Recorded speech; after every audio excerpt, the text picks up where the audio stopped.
The 19th of December, 1944. 062, 3 hours. Woods, outside Neuville, Belgium. The frozen dawn presses down on the Ardennes like a weight of steel. Inside the cramped turret of his Panther tank, Klaus Wendel tightens his gloved hand around a pencil, trying to scrawl in his notebook while his breath fogs the air. His words tremble as much from the cold as from fear. The Americans have a new hunter. We hear them, but we never see them. Beyond the tree line, the forest lies silent, heavy with snow. Yet somewhere in that darkness, engines growl like predators circling unseen. The Panther, with its long 75mm gun and armor forged to defy anything the Allies could throw at it, is supposed to be invincible. For 5 years of war, German doctrine is trusted in weight, in armor, in firepower. But Wendel knows what the reports said: 3 Tigers destroyed yesterday by something that should not exist. He raises his eyes through the commander's cupola. The world is black and white. The snow, the smoke, the skeletal trees. And yet the danger feels sharper than color. He thinks of his training of the mathematics drilled into him at 2,000 meters. The Panther kills anything. At close range, nothing penetrates its front. But that certainty is already cracking. There is talk of American vehicles moving faster across frozen roads than German tanks can reach even on open highways.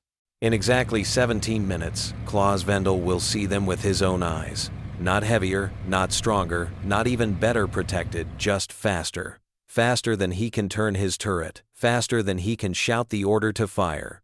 And in that speed lies the death of everything he has believed about armored war. The question that hangs in the cold air: how do you fight an enemy you cannot catch? The breath of Klaus Wendel lingered in the cold steel air of his turret, a ghost fading into the silence of the forest. His words, scrawled with difficulty into his notebook, were more than the thoughts of one man. They were the trembling acknowledgement of an entire army beginning to sense that something fundamental had shifted. For years, German tank crews had carried the weight of certainty. Their machines were the pinnacle of engineering, their doctrine refined through campaigns that had crushed Europe beneath treads and steel. But here, outside Neuville, on the 4th day of the Ardennes offensive, that certainty was cracking like ice underfoot. The German Armored Corps at the end of 1944 was the last great hope of the Reich. Panthers prowled the fields, their long 75mm guns capable of shattering a Sherman from over a mile away. Tigers, monstrous at 57 tons with thick armor that mocked American firepower, stood as fortresses on tracks. And looming above all, the King Tiger, nearly 70 tons of steel, with armor so thick it seemed invulnerable to everything. But fate rolled forward as the embodiment of German supremacy. To German soldiers, these machines were not just weapons. They were symbols of inevitability, moving proof that no matter how many Americans poured across the Channel, the Reich's steel beasts would tear them apart. The doctrine was simple and seemingly unbreakable. German tanks fought as deliberate hunters. They advanced methodically, chose their ground carefully, and trusted in their armor to shield them, while their powerful cannons spoke the language of annihilation. A Panther did not rush. It stalked, turned its turret with cold precision, and delivered death at ranges where American gunners could barely see their targets. A Tiger did not flinch. It absorbed punishment that would destroy lesser machines and answered with shells that burned through Allied armor like paper. These habits, forged across Poland, France, and the Eastern Front, became faith. Slow and steady armored, and certain firepower, and discipline. This was the essence of German armored warfare. But in the frozen forests of Belgium, a new enemy had emerged, one that made a mockery of every principle the Germans believed sacred. Wendel had heard the stories whispered among crews. American machines that appeared from the tree line, fired, and vanished before a Panther could complete its slow traverse. Vehicles that seemed to defy the logic of tonnage and steel, moving faster than any tracked vehicle, had the right to move faster even than many-wheeled trucks on open roads. To seasoned German tankers, the very idea was absurd. Armor was life. Weight was strength. Speed was a luxury that killed you faster. Yet the wrecks scattered along the Ardennes roads told a different story. 3 Tigers destroyed yesterday, Wendel had written. Tigers machines, that entire battalions were built around, whose presence was meant to terrify every Allied soldier in their path. For years, they had dominated fields from Kursk to Normandy. And yet in the dark woods outside Noville they had burned. Not in long duels, not after trading salvos at 1,000 yards, but in sudden, vicious strikes that ended before German gunners could even return fire. That was the horror clawing at Vendel's chest. The sense of fighting an enemy that did not play by the rules. An enemy that refused to fight like a tank. The problem was not simply mechanical. It was doctrinal. German armor had been built on the foundation of methodical battle, established superiority of fire, hold your ground, grind the enemy down. A Panther's 75mm gun was lethal at distance, but it required deliberate aiming. A Tiger's 88mm could destroy anything it touched, but the turret was ponderous, requiring precious seconds to rotate. Seconds mattered little when you commanded the battlefield, when the enemy approached cautiously, when the exchange was measured and deliberate. But what if the enemy did not play along? What if the enemy refused to wait, refused to present themselves at range, refused to stand still long enough for that deliberate German shot to land? This was the paradox that haunted the Ardennes. Vendel and his comrades were trained to fear Shermans in mass waves of them swarming, trading lives for kills overwhelming through numbers. They knew how to handle that. Position the Panthers' anchor with Tigers, let the Americans come. Numbers meant nothing against German precision and armor. But this new hunter was not a Sherman. It was not mass. It was not clumsy or hesitant. It was something else entirely. A machine so fast it seemed impossible, so light it should not have survived yet. Armed with a gun that could pierce German flanks with brutal efficiency. The first reports were dismissed as exaggeration. Vehicles moving at 80 kilometers per hour across broken ground. Impossible. Tanks did not sprint. Tanks endured. But the evidence mounted with each passing day. After-action reports spoke of American tank destroyers that arrived, fired, and disappeared in under 3 minutes. Panther crews complained of empty horizons, where moments before enemy fire had erupted. King Tigers reported strikes from angles they had not anticipated, attacks from directions thought inaccessible. Slowly, the realization dawned, this was no illusion. The Americans had built something that rewrote the terms of armored war. And that was the heart of the problem for men like Vendel. The Panther was perfection, or so he had been told. Its armor, carefully sloped, could deflect any American round at distance. Its gun could shred a Sherman long before the American tank was in range to reply. On paper, the equation was simple. German superiority meant victory. Yet here in the biting cold of December 1944, that equation no longer held. German tanks were designed to be fortresses that advanced with steady power. But fortresses are only strong when the enemy obliges them to fight like castles. Against an enemy that struck like cavalry, here one moment gone, the next fortresses became tombs. For Vendel, crouched in his Panther's turret, the contradiction was unbearable. He trusted the thickness of his armor, the reach of his gun, the discipline of his training. Yet he could not silence the stories, the undeniable truth that German tanks were burning faster than they could be replaced, felled not by stronger foes, but by faster ones. That was the problem. The Reich had not anticipated speed as a weapon. The snow outside Noville was thick, the roads treacherous. German armor, heavy and fuel-starved, lumbered forward at a crawl. But the hunters in the trees did not crawl. They raced. They darted. They vanished before the Germans could even bring their guns to bear. And as Vendel lowered his notebook and stared into the pre-dawn gloom, he realized the truth, that no one in his command dared to speak aloud. The problem was not the Americans. The problem was the doctrine itself. For 5 years, the Wehrmacht had perfected the art of armored war. They had built their tanks heavier, stronger, more invincible with every new model. They had made machines that could outgun and outlast anything the enemy fielded. But in doing so, they had chained themselves to weight and method to strength at the expense of speed. They had created the perfect prey for something like the Hellcat. And though he did not yet know its name, Claus Vendel could feel its presence all around him. The enemy was not at the gates. It was already in the forest, circling, closing in, moving faster than steel giants could turn to meet it. The greatest problem facing German armor in December 1944 was not the cold, not the shortages, not even the weight of Allied numbers. It was the arrival of a predator that should not have existed, a hunter born of speed rather than strength, a machine that in the next few minutes would change everything Vendel believed about war. The forests of Belgium whispered with danger, and Claus Vendel's dread was not born of imagination. It was the product of something conceived thousands of miles away, years before, in a place where snow and fear did not dictate every decision. To understand the enemy that haunted him in December 1944, one must go back to the winter of 1941. When America had just been dragged into a global war it had not sought but could no longer avoid. While German engineers perfected fortresses of steel, American designers chose a path so radical that to European eyes it bordered on insanity. December 1941. Pearl Harbor still smoldered, and the United States was awakening to the terrifying reality of a two-ocean war. In Washington, General Leslie McNair, chief architect of the Army's ground doctrine, signed a directive that would change the battlefield forever. Dated November 21st, just weeks before the attack, it established the Tank Destroyer Force. Its mission was not to mirror the Germans, not to build heavier tanks to slug it out head-to-head, but to create hunters. Seek, strike, and destroy, the field manual declared. Those three words carved a new philosophy into American steel. The Germans believed survival came from armor.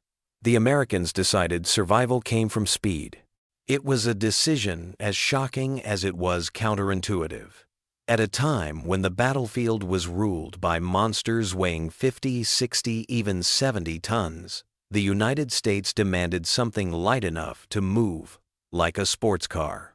McNair's men didn't want a fortress, they wanted a predator. The concept seemed suicidal.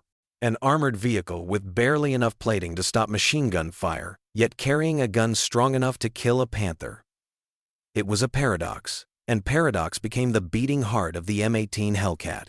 The task of resolving this contradiction fell to Buick Motor Division in Flint, Michigan. In January 1942, Buick received the contract. Grand Blanc was busy with Sherman production. This challenge would be Buick's alone. Chief Engineer Joseph Roberts looked at the specifications and might as well have been asked to square a circle. Mount a 76mm high-velocity cannon capable of defeating German armor, keep the weight under 20 tons, achieve speeds over 50 miles per hour, maintain a low profile for concealment. In an era when speed was sacrificed for armor, the demands read like a cruel joke. Yet Roberts did not laugh. He rolled up his sleeves and began. The first prototypes, designated T-70, embodied compromise taken to the edge of reason. Armor. The thickest plate was just 1 inch, 25.4 millimeters on the turret front. The hull, half that. Against an 88mm German shell, it wasn't resistance, it was tissue paper. A hit from a Tiger would pass straight through both sides of the vehicle, killing or maiming all inside. Any ordinary doctrine would reject such madness. But America wasn't designing a tank. They were designing something new. Roberts and his team accepted that armor was irrelevant. They would trade steel for speed, and speed they found. Beneath the thin skin of the Hellcat roared the Wright R975 radial engine, an aircraft power plant repurposed for war on the ground. In its later supercharged versions, it spat out 400 horsepower to move a machine weighing barely 18 tons. The result was astonishing. A power-to-weight ratio of over 20 horsepower per ton, compared to the Panther's 15. On-roads governed Hellcats reached 55 miles per hour. Without governors, crews pushed them to 60, the fastest tracked armored fighting vehicle of World War II. The Hellcat didn't crawl, it sprinted. What made this feat even more unnerving to German eyes was not just the top speed but the acceleration. From 0 to 30 miles per hour in 7 seconds, a Hellcat could cross open ground faster than a Panther crew could rotate their turret. At 500 meters, racing laterally at full tilt, a Hellcat moved through a Tiger's gun sight in under 5 seconds, too quick for the German gunner to track with manual traverse. The fortress could not turn fast enough. The hunter was already gone. Still speed alone meant nothing without a weapon. Roberts solved that piece of the puzzle with the 76mm M1A2 gun, long-barreled and high-velocity. It was not powerful enough to penetrate a Panther's front at long range, but war is not mathematics on a blackboard. From the sides, from the rear, from ambush at closer distances, the 76mm killed cleanly. And with the rare but devastating HVAP tungsten rounds, a Hellcat could punch through even a Panther's armor at short distances. Combined with the Hellcat's ability to choose the moment of attack, the gun was more than sufficient. It was deadly. To those who first saw it, the M18 seemed reckless. Crews joked it was a glass can in a coffin on tracks. But the tank destroyer school at Camp Hood in Texas drilled a different truth into every man who climbed into one. Speed is life. Never remain stationary for more than 30 seconds after firing. Attack in packs. Communicate by radio. Strike the flanks. Vanish before retaliation. In other words, don't fight like a tank. Fight like a wolf. The Germans could not comprehend such thinking. To them, engineering was about perfection, about fortresses that no shell could breach. They created machines that consumed resources and demanded bridges reinforced for their weight. Every new design was a monument, heavy and precise, but slow, brittle under strain, and increasingly impractical in a collapsing Reich. The Americans, by contrast, built something crude by German standards. The welds were rough, the armor thin, the ergonomics basic. But the Hellcat was not art, it was a tool, and it was the right tool for the war America was fighting.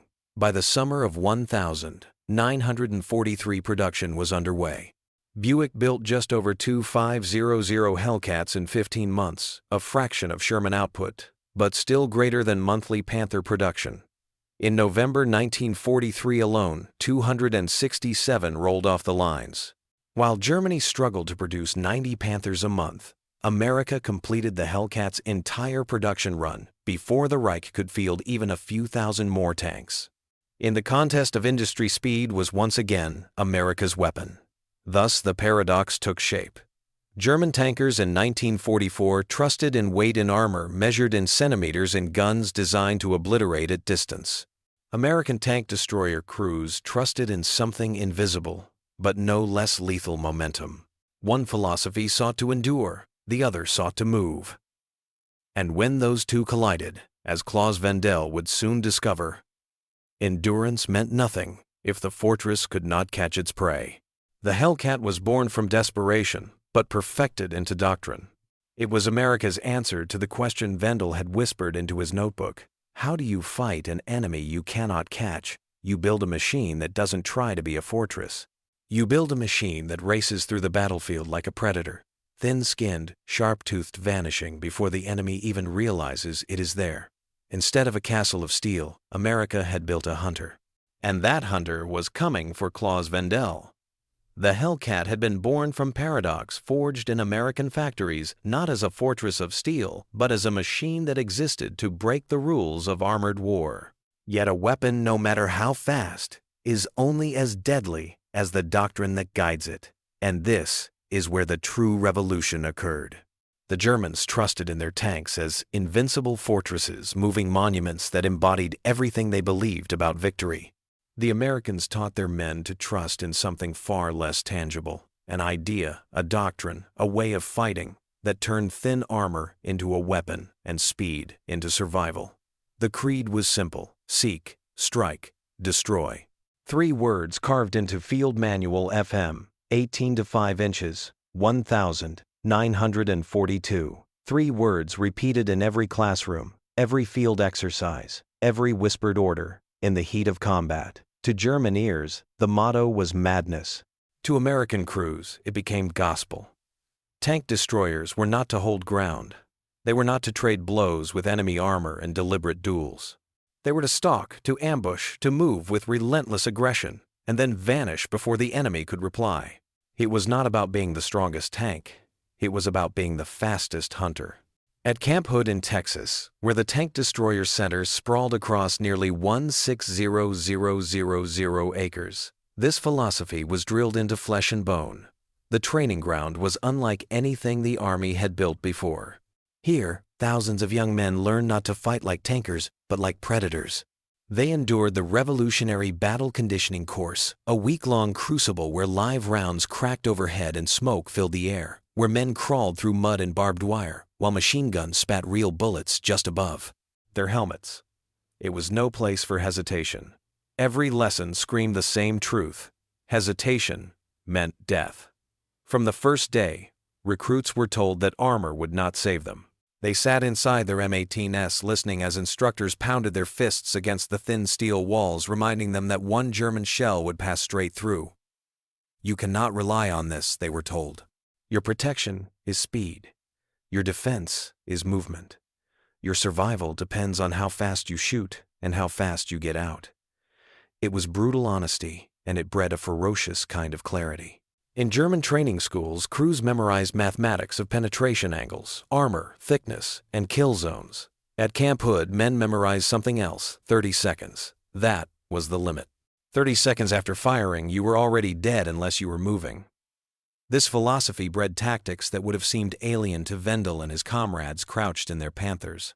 German doctrine emphasized certainty. Identify the target, take careful aim, conserve ammunition, and kill with deliberate precision. Every action was methodical, measured, born of years of fighting on the open plains of Russia, where massed armor clashed in grinding duels.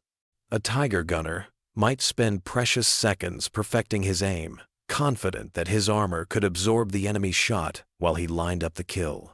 A Panther commander believed in the geometry of sloped armor, trusting it to deflect American rounds long enough to secure the perfect firing solution. But the Hellcat was never designed for such ritualized combat. It was designed for chaos. American doctrine demanded aggression laced with deception. Hellcat crews were taught to fight in wolf packs, 3 or 4 vehicles working as a unit, but never static, circling the battlefield, attacking from multiple angles, coordinating by radio. One Hellcat would draw attention, another would strike the flank, a third would already be racing to the next ambush position. The enemy never faced one target, but many never from the direction they expected, never for long enough to reply. The difference was not just technical, it was psychological. German tankers believed in armor. They trusted the weight beneath their feet. But the men of the Hellcats were taught that armor was a lie, a false promise that would only kill them slower. They learned to accept vulnerability and transform it into defiance. They fought with the knowledge that a single hit could annihilate them. And that knowledge became fuel. They would not sit still. They would not wait for the enemy's gun. They would move, fire, vanish. Survival depended not on resisting the enemy's strike, but on denying him the chance to strike at all. The results of this doctrine became clear in exercises where Hellcat platoons were pitted against mock German formations. Even in training, the outcome was always the same. The slow turrets of the enemy tanks, represented by stand-ins, could not track targets that raced across fields, disappeared into tree lines, and reappeared on their flanks. Instructors hammered the lesson home. You are not tanks. Do not fight like tanks. You are hunters. You kill and move on. This was the heart of the revolution. German armored warfare in 1944 was the culmination of 5 years of engineering obsession. Their tanks were heavier, their guns stronger, their armor thicker, but doctrine chained them to their machines. The Tiger was built to endure. The Panther was built to dominate at range. The King Tiger was built to terrify. And all of them were built to fight deliberate battles where strength decided the outcome. The Hellcat shattered that assumption. It was not stronger, not heavier, not even well protected, but it was faster. And in the hands of men who believed in speed as life, that was enough to undo the most powerful tanks the Reich had ever fielded. The contrast could not have been sharper. Imagine a Tiger lumbering across muddy ground, its commander calculating angles, and distance its gunner lining up the perfect shot, its engine straining under 70 tons of steel. Now imagine just beyond the tree line, a pack of Hellcats, revving like wild beasts, darting out at 50 miles per hour, firing a single round into the Tiger's flank, then disappearing before its turret can turn. The Tiger embodies weight. The Hellcat embodies motion. One trusts in armor. The other trusts in the impossibility of being hit. This was why Klaus Vendel's fear was justified. His training had prepared him for Sherman's coming head-on in numbers for a battle of attrition he believed his Panther could win. But his training had not prepared him for hunters that refused to fight on those terms. His faith in his armor, his discipline, his deliberate aim, all of it crumbled against an enemy that fought like cavalry, like ghosts that struck and vanished. By the time Hellcats entered Europe in 1944, their crews were already living embodiments of this doctrine. At Normandy, at Ericourt, at Bastogne, they did not fight as tanks. They fought as hunters, weaving across battlefields, exploiting every weakness, never giving the enemy the duel they desired. The Germans called their machines Panzers Armored. The Americans called theirs Hellcats, feral and fast. The names alone told the story. So when history remembers the M18, it must be remembered not just as a vehicle, but as a philosophy. It was proof that war is not won by steel alone. It is won by ideas, by the doctrines that shape how men fight, by the courage to abandon old certainties and embrace new truths. The Panther was a masterpiece of engineering.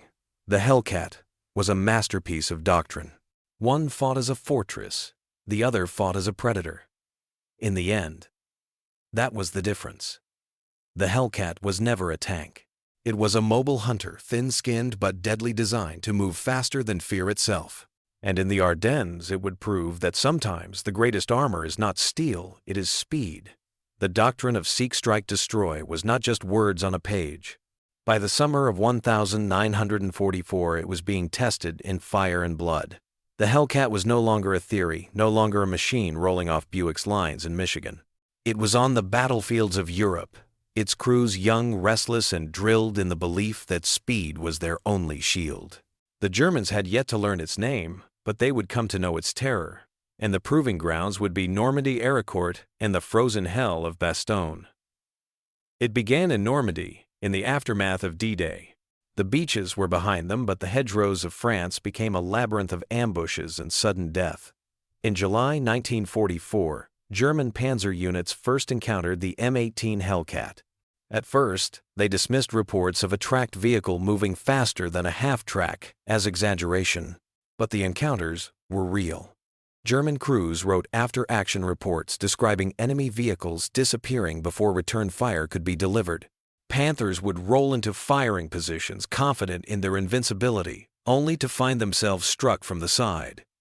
In less than 3 minutes, the American hunters had vanished, leaving behind burning wrecks.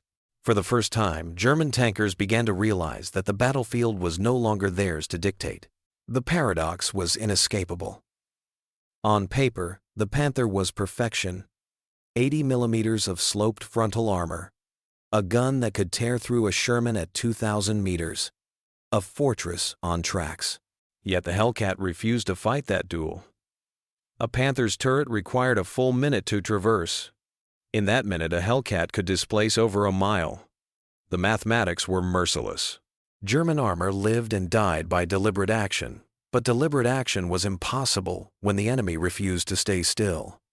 In Normandy, German commanders learned a new phrase, whispered with unease, 3 minutes.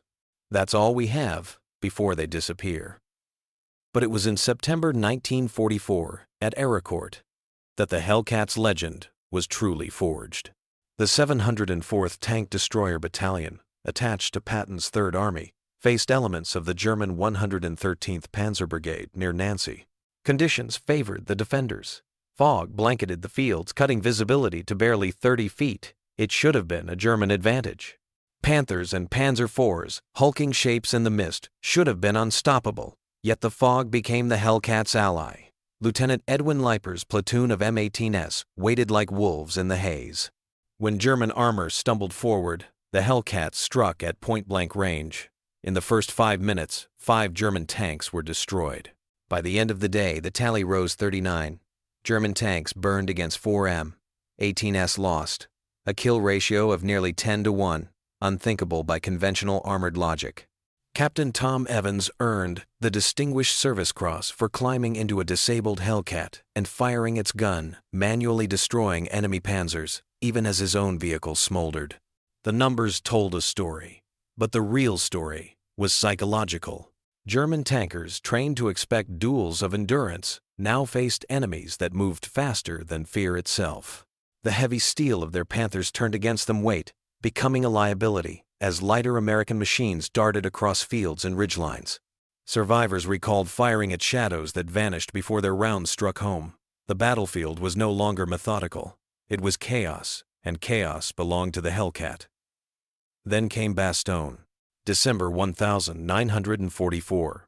The Ardennes froze under a brutal winter, and Hitler gambled on a desperate offensive to split the Allies. Panzers poured into Belgium, and once again, Claus Wendel and his comrades believed their steel would carve a path through. Instead, they met the Hellcat in its element. The 75th Tank Destroyer Battalion, praised by General A.D. Bruce as the finest trained of its kind, rushed into the fight alongside the 101st Airborne. The 609th joined them, their Hellcats racing along icy roads to block German advances. Lieutenant David K. Hagens led a platoon of 4 M18s into the teeth of the 2nd Panzer Division. In a matter of hours, one Hellcat destroyed 7 German tanks, another 5. 4 Hellcats against nearly 20 Panzers, and the result was a massacre. 14 German tanks destroyed for the loss of 1 Hellcat. For 2 days, the combined battalions delayed the German advance, destroying at least 30 tanks and inflicting hundreds of casualties. On Christmas Day alone, the 75th claimed 27 German kills for 6 Hellcats lost. The arithmetic of terror repeated itself, 6-1, 7-1. Against King Tigers and Panthers alike, the Hunter doctrine triumphed. And always the same pattern, 3 minutes of contact, 3 minutes before the German crews realized they were prey. The Battle of the Bulge crystallized the Hellcat's purpose. Heavy fog grounded Allied air support. Visibility dropped to 100 meters. German doctrine reliant on long-range gunnery collapsed. But Hellcat crews trained for close-quarters ambush thrived. Where Panthers bogged down in mud and Tigers strained under 70 tons of weight, the M18 skimmed over snow and ice, maneuvering through forests and villages with shocking ease. While German commanders searched for bridges strong enough to bear their giants, Hellcats crossed on makeshift structures built for trucks. Mobility became everything. Speed became a weapon sharper than any cannon. For Claus Wendel and countless others, the nightmare was not being outgunned, it was being outpaced. The Panther's 75mm gun could still kill a Hellcat with ease if it ever caught one, but it rarely did. By the time a German crew traversed, aimed, and fired, the Hellcat was gone. The Hunter had already found another angle, another flank, another victim. To the Germans, it seemed less like a tank destroyer than a phantom, a racer on tracks that materialized long enough to kill and then vanished into the fog. The image was seared into memory, the massive silhouette of a Panther, its turret grinding slowly, too slowly, as an American machine streaked across its vision, muzzle flashing. Moments later, the German giant erupted in fire, its armor useless against a shot delivered from the side. Fortress versus Hunter, weight versus speed. And in those frozen woods, speed won. By the time the Ardennes offensive collapsed, the verdict was clear. The M18 Hellcat, derided by some as under-armored and fragile, had become the nightmare of German armor. Normandy had introduced it. Aricourt had proven it. Bastogne had immortalized it. And everywhere the pattern was the same 3 minutes of life for the German crew, from the moment the engines screamed in the distance to the moment their world exploded. The fortress had become prey. The Hunter had claimed the battlefield. The forests of the Ardennes bore witness to the transformation of war. By the time the German offensive collapsed and the fires of Bastogne burned low, the verdict was written in steel and ash. The fortress had become prey, the Hunter had triumphed. The M18 Hellcat, dismissed by some as fragile and poorly protected, had carved its place into history, not through brute force, but through speed doctrine and the sheer audacity of a different way of thinking. The numbers told the story with cold precision. Between 1,943 and 1,944 Buick produced just over 2,500 Hellcats in 15 months. It was a modest number compared to the 4,9,000 Shermans rolling off assembly lines, but still greater than monthly German Panther output. For every Panther the Reich built, America built 8 tanks or tank destroyers. German factories managed 6,000 Panthers, In total 1,347 Tigers and fewer than 500 King Tigers. Each was a monument of engineering. Heavy, slow, expensive. America's Hellcats were crude by comparison, yet they arrived in numbers the Reich could never match. And their kill record was staggering. Across Europe, Hellcat units accounted for 526 confirmed enemy armored kills. In Ericourt 39, German tanks fell for the loss of just 4 M18s. In Bastogne, the 75th Tank Destroyer Battalion destroyed 40 German vehicles at the cost of 6 Hellcats, a kill ratio of nearly 7 to 1. The overall European theater ratio stood at 2.3 to 1, the highest of any U.S. armored vehicle of the war. These were not numbers born of armor thickness or heavier guns. They were the product of speed training and the ruthless execution of doctrine. Yet the statistics only hint at the deeper truth. The true weapon of the Hellcat was psychological. German tankers, once supreme in their Panthers and Tigers, began to fear the unseen. Reports show commanders delaying advances, refusing to commit reserves until scouts confirmed that no Hellcats were lurking nearby. Hours were lost to hesitation. Momentum was sacrificed to fear. The presence of a few Hellcats in a sector froze entire formations in place. In a war where time was blood, 3 minutes of hesitation could cost a battle. To men like Claus Vendel, crouched in their steel fortresses, the terror was not just the strike, but the silence that followed. The scream of engines, the sudden flash, the roar of the 76 millimeters, and then nothing. Smoke rose, comrades burned, and the hunter was already gone. Armor that had once inspired confidence became a prison, a coffin of steel too slow to respond. German crews realized that the battlefield had shifted under their feet. They had been trained for duels of endurance. Instead, they were hunted by ghosts. The legacy of the Hellcat was not only in the tanks it destroyed, but in the lesson it wrote across the pages of military history. The Germans believed in superweapons, in machines so heavy and so powerful they seemed untouchable. But superweapons demand resources, fuel bridges strong enough to hold their weight. They are monuments to perfection, but perfection is brittle. The Americans believed in something else: practicality, adaptability, speed. They built a tool, not a monument. And in the crucible of the Ardennes, it was the tool that triumphed. This was the strategic revelation. Victory does not always belong to the strongest machine. It belongs to the doctrine that understands the war being fought. Germany built for duels of giants, but the battlefield demanded hunters. America built the Hellcat, and in doing so proved that the right philosophy could shatter the mightiest fortress. Even after the war, the lesson endured. Modern armored doctrines shoot and scoot rapid displacement speed as protection traces its lineage to the Hellcat. It was the first to prove in fire and steel that mobility could be armor, that surprise could be a weapon sharper than any gun. By the spring of 1945, the Hellcat's hunt was nearly over. The Reich was collapsing its roads, choked with the hulks of Panthers and Tigers, abandoned as fuel and parts ran out. But the memory of the hunter lingered. For German crews, the name Hellcat was synonymous with fear. For American crews, it was pride, the knowledge that they had taken the most fragile of machines and turned it into the most feared predator on the battlefield. And so the story ends where it began, with time.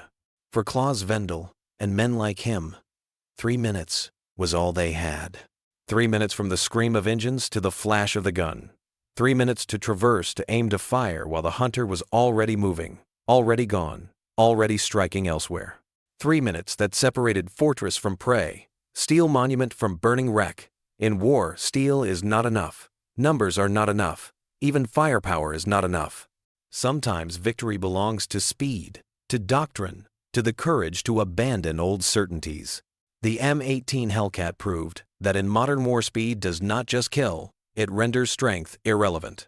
And so its legacy is this: in battle, sometimes 3 minutes is all it takes to change history.